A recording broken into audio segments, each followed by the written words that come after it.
دفاع وزارت وایي د هوایي ځواک 2 نورې الوتکې ترمیم او فعالې شوې دي. د وطن د ابادۍ او پرمختګ خبرونه دې لا ډېر شي. تازه د دفاع وزارت ډېر یو په زړه پورې خبر اعلان کړ چې پکې د هوایي ځواکونو 2 نورې چورلکې آماده او ترمیم شوي او ګټې اخیستنې ته سپارل شوي. د افغانستان اسلامي امارت دفاع وزارت د هوایي ځواکونو د نورې الوتکو د ترمیم او د بیا فعالولو خبر ورکړی دی او زیاته کړې ده چې د دغه وزارت د هوایي ځواکونو قوماندانۍ انجنیرانو له اونیو هڅو وروسته 2 روسي الوتکې بیا فعالې او د کابل په اسمان یې بریالي پروازونه ترسره کړي دي.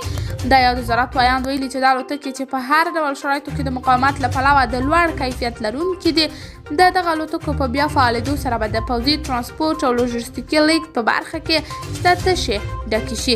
د یادونې ده چې یاد وزارت یو ځل مخکې هم د افغان هوایي ځواکونو د تخنیکرانو او انجنیرانو د هڅو په ترڅ کې د یو شمېر غیر فعالو او ویجاړو شویو الوتکو د ترمیم او بیا فعالیت خبر ورکړی دی.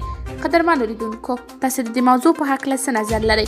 خپل نظریات له موږ سره په کمنټ کې شریک، ویډیو لایک او چینل سبسکرایب کړئ.